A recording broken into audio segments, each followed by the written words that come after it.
સ્કંદ સ્કંદધરો ધુર્યો, બહુ સરસ શબ્દ છે. સ્કંદ શબ્દ જે છે એ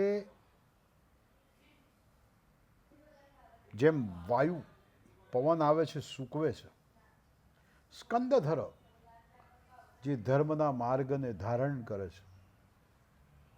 ધુર્ય શબ્દ છે સર્વભૂતોને ની જે આપણે નહીં કે ધુરા વહન કરી રહ્યા છે એટલે ધુર્ય કહેવાય છે. વરદ, આપણે વરદ ગણપતિ કહીએ છીએ, વર આપે છે વરદ. તો વાયુ વાહન શબ્દ છે એ વાયુના જે બધા 7 પ્રકારો જે બતાવ્યા છે એની અંદર આવહ પ્રવહ આ બધા જે 7 વાયુ બતાવ્યા છે ને, આવહ છે, પ્રવહ છે, અનુવહ, સંવહ, વિવહ, પરાવહ, પરિવહ, એમ 7 વાયુના જે વહન કરે છે તેથી વાયુ વાહન છે. વાસુદેવ શબ્દ છે. વાસુ શબ્દ જે છે એ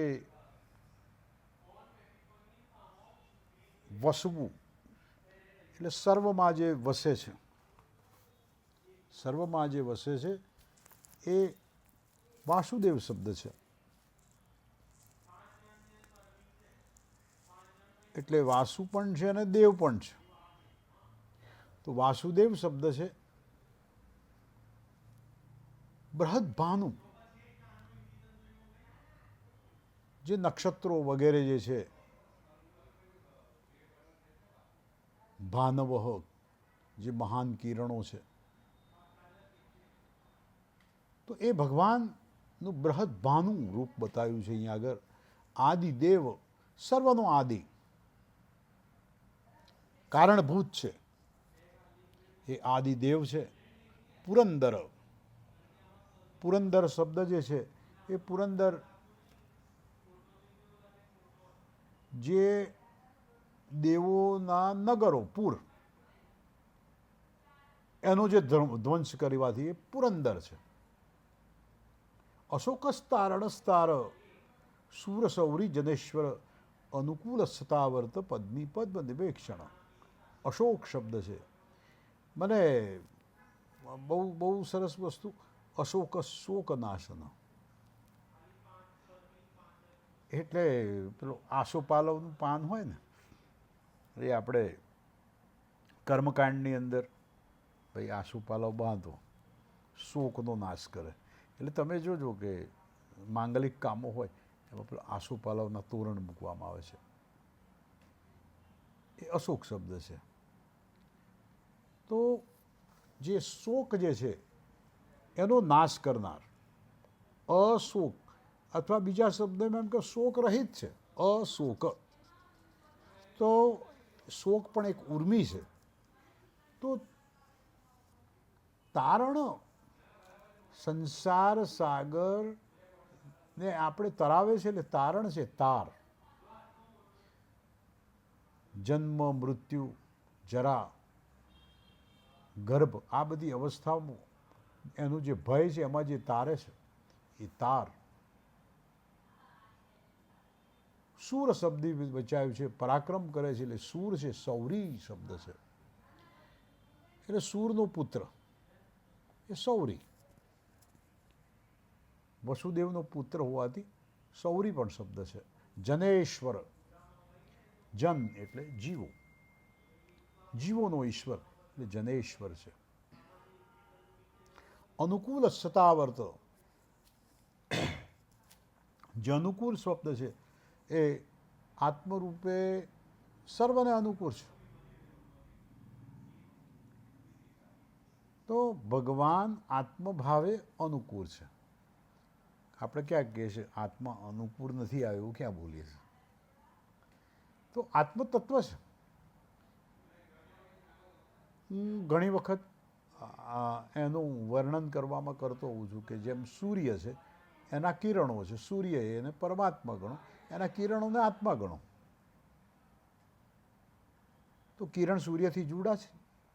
જોડાયેલા જ છે. પણ કિરણને સૂર્ય ના કહેવાય. તેમ છતાંય સૂર્યનો ભાગ જ છે કિરણ. એમ આત્મા પરમાત્માથી જોડાયેલો છે, પરમાત્માનો ભાગ જ છે, પરમાત્માનો અંશ જ છે. એટલે અનુકૂળ છે. સતાવર્ત, આવર્તન જે શબ્દ આગળ આવી ગયો, આવર્તન વપરાવાનો, તો ભગવાન પોતે આવર્તનો ઘણા આવર્તન થાય છે, એટલે કહે છે કે સેંકડો આવર્તન, આપણે અવતાર બી કહી શકીએ. એટલે સતાવર્ત શબ્દ છે. પદ્મી, પદ્મ ધારણ કરે ને એટલે પદ્મી ભગવાન વાપર્યા છે. અમારે એક વખત જ્યોતિષમાં પ્રશ્ન આવેલો, મારા મિત્ર હતા LM જોશી, મારો ખાસ ભાઈબંધ હતો, એ અત્યારે નથી, પણ એક વખત ચર્ચા થઈ કે ભાઈ આ માનસાગરીની અંદર જ્યોતિષમાં પ્રશ્ન આવ્યો છે કે ભાઈ પાંચમે ગુરુ હોય તો સ બહુપુત્રી ભવે. એટલે આ બધી પુસ્તકોમાં બધા ટ્રાન્સલેશન કરે, પેલા ટ્રાન્સલેશન કરેલું, અને ગુરુ હોય પાંચમે એટલે બહુ છોકરીઓ થાય. બહુ સરસ વિશ્લેષણ થયું. જેમ બહુ જ્ઞાન હોય જ્ઞાની, બહુ ધનવાન હોય ધની, એમ જેને બહુ પુત્ર હોય બહુ પુત્રી. એટલે એનું ટ્રાન્સલેશન બહુ સરસ થયું કે ભાઈ આ ટ્રાન્સલેશન આવું થાય, બહુ પુત્રી એનો અર્થ કે વધારે પુત્ર છે. તો માનસાગરીમાં જે ગ્રંથકાર એવું કહેવા માગે છે કે પાંચમે ગુરુ હોય તો પુત્રો વધારે હોય. તો પદ્મ જેની પાસે છે પદ્મી, પદ્મ નિભેક્ષણ.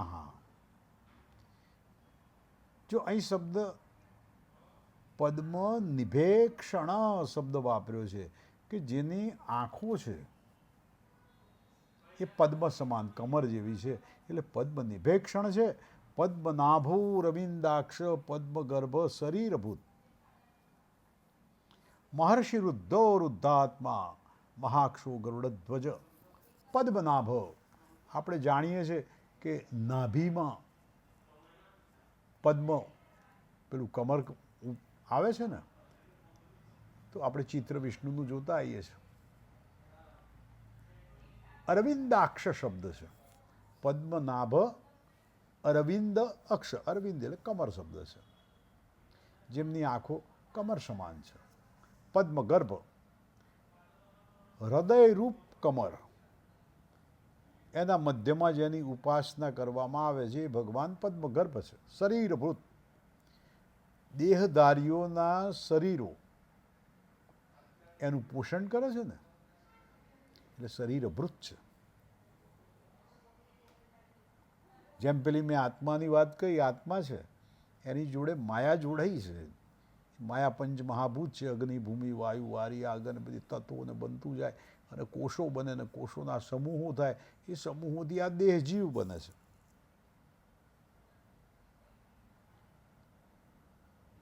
તો જીવ જે છે એ આત્મા, મન અને આ પ્રકૃતિ આ ભેગું થઈને બનેલું જે છે એને જીવ કહે છે. તો શરીરો ધારણ કરે છે, તો શરીરભૂત. આમ તો જોવા જાવ આત્માઓ ધારણ કરે છે, પણ આત્મા પરમાત્માનો અંશ છે. તો શરીરભૂત મહર્ષિ રુદ્ધો રુદ્ધાત્મા, તો એમ કહે છે કે જેની વૃદ્ધિ, એટલે જેની વૃદ્ધિ, જેને કે વિભૂતિ મહાન છે. વૃદ્ધ એટલે એમ કહે છે કે આ જે સંસાર રૂપે છે એટલે વૃદ્ધ છે. જેનો આત્મા વૃદ્ધ, વૃદ્ધાત્મા, એટલે આમ આનું તો માપી ના શકાય કે પરમાત્મા ક્યારથી છે. તો વૃદ્ધાત્મા, મહાક્ષ, જેમને બે કે મહાન વિશાળ આંખો છે એટલે ભગવાન મહાક્ષ છે. ગરુડધ્વજ, જેમનો ધ્વજ જે છે એ ગરુડના ચિહ્નવાળો છે એટલે ગરુડધ્વજ છે. અતુલસરભો ભીમ સમયજ્ઞો હવીર્હવી, સર્વલક્ષણ લક્ષણ્યો લક્ષ્મીવાન સમિતિંજય. અતુલ શબ્દ છે, જેની તુલના થઈ શકે એમ નથી, તેની ઉપમા જ તમે આપી ના શકો. અતુલ શબ્દ છે. ખ્યાલ આવ્યો? પરમાત્માની તમે વ્યાખ્યા કરી શકો એમ છો જ નહીં. તો એ અતુલ છે. સરભ, સરભ શબ્દ છે, જે શરીરો જે છે એ શરીરો દેખાય છે એટલે એ સરભ છે. ભીમ શબ્દ, એમાં આગળ ભીમ આવે છે, તો તેનાથી ભય પામે છે બધા, એટલે ભગવાન ભીમ છે. ભીમથી ભય પામે છે બધા, એટલી તાકાત છે જબરજસ્ત. સમયજ્ઞ, સમયજ્ઞ કેવો સરસ છે, સ્થિતિ છે, એનો સંહાર થાય છે, પાછી સૃષ્ટિ બને છે, ઋતુઓ છે, આ બધું ચક્ર ચાલ્યા કરે છે. તો એ શું છે? એક સમયજ્ઞ ચાલે છે. હવીર હરિ, યજ્ઞોમાં હવી જે હોમાય છે એના ભાગનું હરણ તો ના કહેવાય, જે આપણે યજ્ઞમાં જે હોમ્યું છે એ હોમ કોને પહોંચે છે? એ ભગવાનને પહોંચે છે. બહુ સરસ શબ્દ બતાવવામાં આવ્યો છે, હવીર હવી. હવી દ્વારા હોમ થતો હોય છે, જેને ઘણા લોકો કર્મયજ્ઞ પણ કહે છે, પણ આપણે હોમીએ છીએ. લક્ષણ્યો, સર્વ લક્ષણ, જે સર્વ પ્રકારના જે લક્ષણ છે એ લક્ષણ્ય છે. એટલે ભગવાનનું જે સ્વરૂપ છે તો સર્વ લક્ષણ્યો લક્ષ્મીવાન. ભગવાન પોતે લક્ષ્મીવાન છે. જેમ જેની પાસે ધન છે એ ધનવાન છે, જ્ઞાન છે એ જ્ઞાનવાન છે. સ્વયં લક્ષ્મી જેની પાસે છે લક્ષ્મીવાન. સમિતિ જયા, વિક્ષરો રોહિતો માર્ગો હેતુર્દામોદરશ. વિક્ષર શબ્દ વાપર્યો છે. વિગત ક્ષર નાશયસ્માત સહ, જેનો ક્ષર એટલે નાશ જ નથી, એ ભગવાન વિક્ષર છે. રોહિત શબ્દ છે, આપણે રોહિત ઘણા નામ પાડતા આવીએ છીએ. તો રોહિત વર્ણ, રોહિત એટલે જે માછલી જેવો લાલાશ પડતો જે રંગ આવે છે, રોહિત થાય છે. માર્ગ, ભગવાનનો આપણે માર્ગ ખોરી રહ્યા છીએ, એટલે એ માર્ગ છે. પરમાનંદની પ્રાપ્તિ કરવા, પરમ પ્રભુને પામવા માટે. તો આ માર્ગ છે એ સ્વયં છે. હેતુ શબ્દ છે, એ હેતુ જે શબ્દ છે એ એમ કહે છે કે આ નિમિત્ત, આ શું છે? એ સ્વયં હેતુ છે. હેતુ દામોદર, હેતુ દામોદર શબ્દ છે. બહુ સરસ શબ્દ એ વપરાયો છે કે વિક્ષરો રોહિતો માર્ગો હેતુ દામોદર સહ. તો દામોદર શબ્દ છે તે દમ શબ્દ, જે દમન કરીએ છીએ, જે દમ વગેરે જે સાધનો છે, તો બુદ્ધિથી ભગવાનને પામી શકાય છે, તેથી એ દામોદર છે. દમ એટલે એનાથી દમ કરવાથી મળે છે, એના કારણે ભગવાન દામોદર છે. બીજો આ પુરાણોને એમાં જોઈશું તો યશોદા માતાનું પેલું દોરડાથી બાંધે છે એટલે દામના શબ્દ વપરાય છે. કમરથી બાંધ્યું એટલે દામોદર, એવું પણ આવે છે. સહ, સર્વને અભિભૂત કરે છે. આમ જોવાય તો સહન પણ કરે છે, એટલે સહ છે. મહીધર, મહીધર શબ્દ બહુ સરસ છે. પૃથ્વી રૂપ જે મહી છે એને ધારણ કરે છે એટલે મહીધર છે. મહાભાગ, સ્વેચ્છાથી દેહને ધારણ કરી પોતે મહાભાગ. એ આમ જોવાય તો સમય કાપે છે એટલે સમયનો ભાગ ભોગવે છે, તો મહાભાગ. વેગવાન, એની ગતિ તીવ્ર છે. અમિતનાશ, અમિતાશન, તો એમ કે છેલ્લે જે સંહારનો સમય આવે એ ફેરે વિશ્વ ક્યાં જાય છે? તો વિશ્વનું એક રીતે જોવા જાવ તો ભગવાનમાં જ સમાય છે, એટલે અમિતાશન. ઉદ્ભવ ક્ષોભણો દેવ શ્રીગર્ભ પરમેશ્વર કરણમ કારણમ કરતા વિકર્તા ગહનો ગુહ. ઉદ્ભવ શબ્દ છે. આ જે સંસારની ઉત્પત્તિનું જે ઉદ્ભવ છે એ ભગવાન પોતે ઉદ્ભવ છે. ક્ષોભણો દેવ, સૃષ્ટિના સર્જનકારે જે વર્ણન કરવામાં આવ્યું છે, પ્રકૃતિ પુરુષમાં પ્રવેશી ક્ષુભિત કરે છે, એટલે ક્ષોભણ શબ્દ એવો એક જગાએ કહ્યો છે. વિષ્ણુ પુરાણમાં પણ હરિએ સ્વેચ્છાથી પ્રકૃતિને પુરુષમાં પ્રવેશ કરી વિકારી પ્રકૃતિને અધિકારી પુરુષ એમ ક્ષુબ્ધ કરે છે, તો ક્ષોભણ થાય છે. દેવ શબ્દ છે જે સર્જન વગેરે દ્વારા જે ક્રીડા કરે છે, દિવ્યથી દૈત્યાદિને જીતવા ઈચ્છે છે, ભૂત માત્રનો વ્યવહાર કરે છે. એકો દેવ, શ્વેતાતર જે ઉપનિષદ છે એમાં એકો દેવ શબ્દ વાપર્યો છે. શ્રી ગર્ભ, જેના ઉદરમાં જગતરૂપી શ્રી વિભૂતિ રહે છે, એ ભગવાન શ્રી ગર્ભ છે. પરમેશ્વર, પરમ એટલે પરમનો પણ ઈશ્વર એ પરમેશ્વર છે. કરણ, કરણ એ સાધન છે. તો જગતની ઉત્પત્તિનું શ્રેષ્ઠ સાધન એ સ્વયં કરણ એ પોતે જ છે. કારણ, જગતના જે નિમિત્તનું જે કારણ છે એ કારણ પણ ભગવાન સ્વયં પોતે જ છે. કર્તા, એ કર્તા પોતે સ્વતંત્ર છે. વિકર્તા, વિચિત્ર જે જાત જાતના જે આ ભુવનો જે બધા એની રચના થાય છે, એટલે વિકર્તા પણ છે. એટલે ભગવાન વિષ્ણુ શબ્દ વપરાયો છે અહીંયા આગળ. ગહન, ન સમજી શકાય એટલું ગહન છે. ગહન છે. ગૃહ, ગુહ શબ્દ વપરાયો છે. પોતાની માયાથી સ્વરૂપને ઢાંકી દે છે એટલે ભગવાન છે. તમે જુઓ, જેમ મેં તમને આત્માની વાત કહી એમ તો માયા ક્યાં છે? માયા પણ પરમાત્મામાં જ છે. માયાની અંદર પરમાત્મા છે, બહાર પણ પરમાત્મા છે. તો માયા પણ પરમાત્માની જ રચના છે. પણ આ શબ્દ જે છે ગુહ શબ્દ વપરાયો છે એ સ્વયં માયાથી પાછો પોતાને ઢાંકી દે છે, એ ગુહ છે. એટલે પેલું કે યોગ માયાથી આવૃત્ત થયેલો છું. ભગવાન કહે છે ને, વ્યવસાયો વ્યવસ્થાન સંસ્થાન સ્થાન ધ્રુવ પરર્ધિ પરમ સ્પષ્ટ તુષ્ટ પુષ્ટ ક્ષુપેક્ષણ. ભગવાન પોતે સ્વયં એક વ્યવસાય છે.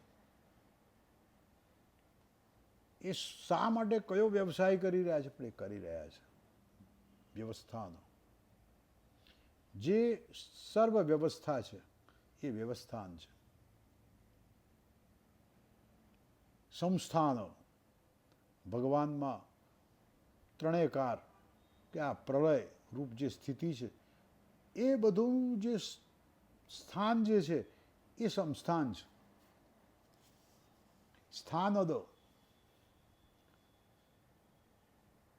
જે એમના કર્મો છે અનુસાર જે સ્થાન આપે છે, એટલે સ્થાન જ છે. અવિનાશી હોવાથી આપણે નથી કહેતા કે ધ્રુવ સ્થિર છે, અવિનાશી છે. તો ધ્રુવ શબ્દ પણ પરમાત્મા એટલે ભાઈ આગળ વિષ્ણુના નામમાં વપરાયો છે. એમની વૃદ્ધિ, જે વૃદ્ધિ છે, વિભૂતિ છે, પરા છે, આ બધું શ્રેષ્ઠ છે એટલે પરર્ધિ છે. પરમ સ્પષ્ટ એટલે જેમની મા એટલે લક્ષ્મી, શોભા પરા શ્રેષ્ઠ છે તે પરમ છે. તુષ્ટ, ભગવાન પોતે સ્વયં તુષ્ટ છે, અસંતુષ્ટ નથી, તુષ્ટ છે. પુષ્ટ છે, પાછા પરિપૂર્ણ હોવાથી પુષ્ટ છે. શુભે ક્ષણ શબ્દ વપરાયો છે. જેમનું દર્શન શુભકારક છે. ઈક્ષણ, જેમનું દર્શન શુભ છે, શુભકારક છે, એટલે બહુ સરસ શબ્દ છે શુભે ક્ષણ. રામો વિરામો વિરજો માર્ગો નેયો નયો નય. વીરશક્તિમતામ શ્રેષ્ઠો ધર્મો ધર્મ વિદુત્તમ. એમ કહે છે કે ભગવાન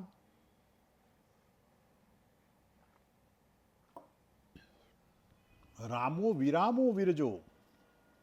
રામ શબ્દ છે ને એ આનંદ, રામ શબ્દ રમણ જોડે જોડાયો છે. એ રમણ કરે છે.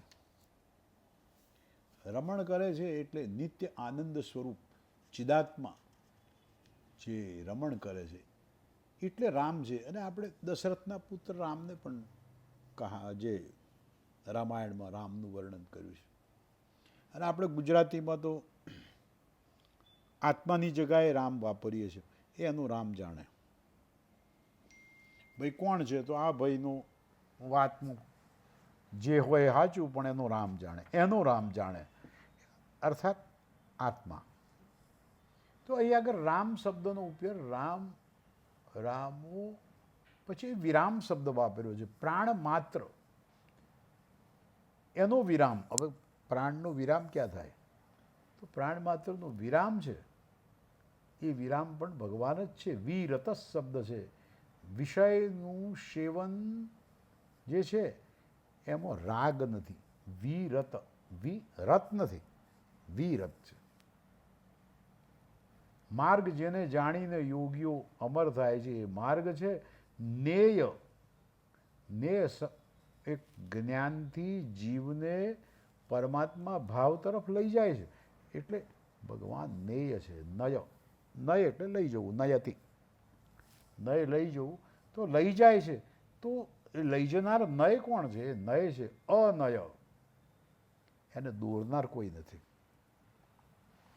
નહીં તો ભગવાનને પણ આગળ કોઈ નેતા હોય ના, એમને દોરનાર કોઈ નથી. વીર, વિક્રમશીલ છે એટલે વીર છે.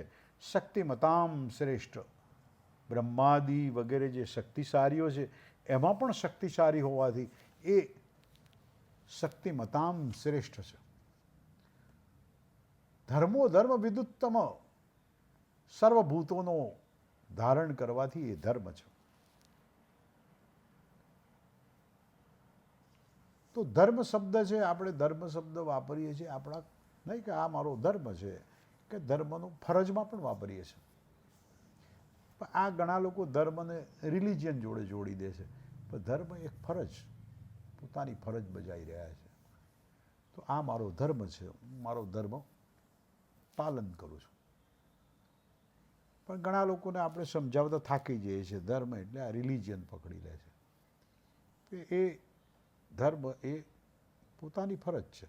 દાખલા તરીકે આજે તમે મને સાંભળી રહ્યા છો, મારે તમને સારી રીતે સમજાવવું એ મારો ધર્મ છે. વૈકુંઠ પુરુષ પ્રાણો, વૈકુંઠ પુરુષ પ્રાણ, પ્રાણદ પ્રણવ પ્રથુ, હિરણ્યગર્ભ શત્રુઘ્નો વ્યાપ્તો વાયુર્દોક્ષજ. અહીં આગળ વૈકુંઠ શબ્દ છે. એ વૈકુંઠ શબ્દ જે છે એ શબ્દ એમાં કુંઠ શબ્દ આવે છે, નથી? આ કુંઠા એટલે ગતિનો અવરોધ વિકુંઠા કહેવાય. અને વિકુંઠા કરતા હોવાથી ભગવાન વૈકુંઠ છે. તો ભગવાન પોતે વૈકુંઠ છે. જે જબરજસ્ત જે ગતિ ચાલી રહી છે એનો અવરોધ કરી વિકુંઠ થવાથી વૈકુંઠ થાય છે. એટલે આપણે વૈકુંઠ જવું છે. વૈકુંઠ શબ્દ વાપરીએ છીએ. ભગવાનની પાસે જવું હોય તો વૈકુંઠ શબ્દ છે. પુરુષ સર્વની પહેલા હોવાથી અને સર્વ પાપનો નાશ કરનારો હોવાથી પુરુષ છે. પુરુષ શબ્દ છે પૂર શયનાદ્વા, એટલે પૂર એટલે શરીર. આ શરીર છે એ પૂર છે, એમાં શયન કરે છે, તેથી પુરુષ છે. તો કમાલની વસ્તુ એ છે કે અહીં આગળ ભગવાને પુરુષ શબ્દ એ પણ ભગવાન, આપણે સૂક્તો સાંભળીએ છીએ ને, પુરુષ સૂક્ત શબ્દ છે. જેમ વિષ્ણુ સહસ્ત્ર નામ છે એમ પુરુષ સૂક્ત છે. પ્રાણ ક્ષેત્રજ્ઞ રૂપે જે ધબકારા કરે છે ને, પ્રાણવાયુ દ્વારા જે ચેષ્ટા કરે છે એટલે પ્રાણ છે, પ્રાણદ.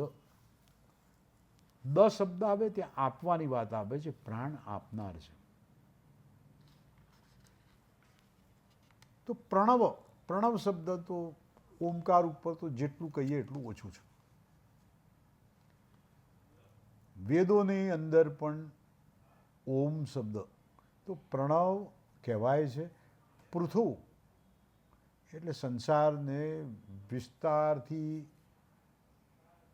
વિસ્તાર છે એટલે પૃથુ છે. હિરણ્યગર્ભ, હિરણ્યગર્ભની આપણે કથા જાણીએ છીએ. બ્રહ્મની ઉત્પત્તિનું કારણ હિરણ્યગર્ભ અંડ છે, ખ્યાલ આવ્યો. પછી એની અંદરથી જેના વીર્યથી ઉત્પન્ન થયું છે એ ભગવાન તેનો ગર્ભ છે, તે હિરણ્યગર્ભ છે.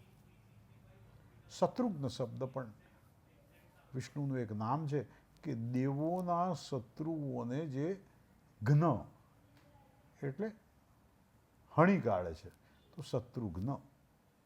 વ્યાપ્ત, સર્વ કાર્યોમાં વ્યાપ્ત છે. વાયુ, વાયુ શબ્દ છે એ વાતી ગંધમ કરોતી ઇતિ, વહે છે, ગંધ કરે છે, ફેલાવે છે. એટલે ભગવાન ગીતામાં પણ બોલે છે કે પૃથ્વીમાં હું પવિત્ર ગંધ છું. અધોક્ષજ, અધોક્ષજ શબ્દ છે એ ભગવાને અહીં આગળ સરસ વર્ણન કર્યું છે. ઇન્દ્રિયોને અધોમુખ અર્થાત અંદરની બાજુ. પરમાત્માને જાણવો હોય તો આત્મા છે, આ ચારે બાજુ પરમાત્મા છે. બહાર પરમાત્મા વિશાળ છે, અંદર પણ પરમાત્મા છે. આ દેહ ને આ બધું એ તો માયા છે. માયા પણ પ્રકૃતિની અંદરથી આવેલી છે. હવે તમારે ક્યાં જવું એવું જો મન લાગતું હોય તો કે અધોક્ષજ, ઇન્દ્રિયોથી અંદર જાઓ. તો ભગવાન અધોક્ષજ શબ્દ વપરાયો છે. ઋતુ સુદર્શન કાલ પરમેષ્ટિ પરિગ્રહ ઉગ્રહ સંવત્સરો દક્ષો વિશ્રામો વિશ્વ દક્ષિણા. ઋતુ શબ્દ એ સમયને અનુસંધાન છે એટલે ભગવાન ઋતુ છે. સુદર્શન શબ્દ છે એટલે જેનું દર્શન એ સુંદર છે. કાલ શબ્દ વપરાયો છે. સર્વકાલ, ગણતરી કરવા જાઓ તો ભગવાન કાલ આવે છે. તો પરમેષ્ઠિ શબ્દ હૃદયના આકાશની અંદર પોતાના પરમ ઉત્કૃષ્ટ જે મહિમા છે એટલે ભગવાન પરમેષ્ઠિ છે. પરિગ્રહ, ભગવાન સર્વગત છે. તેથી શરણે આવેલા એને પામે છે ને સર્વ બાજુથી. એટલે પરિગ્રહ, પરિતો ગૃહ્યતે, પરિગ્રહ. ઉગ્ર, તમે આ સૂર્ય ને બધા તેજ ને બધા જુઓ એટલે ઉગ્ર છે. સંવત્સર, સર્વભૂતો એટલે બધા કાલ, ભૂતકાળ ભવિષ્યકાળ, આ બધા કાળ જે છે એ એની જેની અંદર રહે છે એટલે સંવત્સર છે. વસવું શબ્દ છે, સંવત્સર એટલે એ સંવત્સર છે. ઉગ્રત સંવત્સરો દક્ષ, જગત રૂપે એ વૃદ્ધિ પામે છે ને કાર્ય કરવામાં એ દક્ષ છે, સાવધાન છે. વિશ્રામ, એ ભગવાન જે આ બધી ઉર્મિઓ છે, ભૂખ ને તરસ ને બધું છે એ સંસાર સાગરમાં છે. એ સંસાર સાગરની અંદર એની અંદર પણ પોતે પોતાના જે સમજનારાઓ છે એમને વિશ્રામ આપે છે. એટલે બીજા શબ્દમાં એનો ઉપયોગ લોકો મોક્ષ તરીકે કરે છે. વિશ્વ દક્ષિણ, સૌથી વિશેષ દક્ષ છે એટલે વિશ્વ દક્ષિણ છે. તો ભગવાનના આ નામો એમાં આગળ નામ આવે છે વિસ્તાર સ્થાવર સ્થાણુર પ્રમાણ બીજમ વ્યયમ.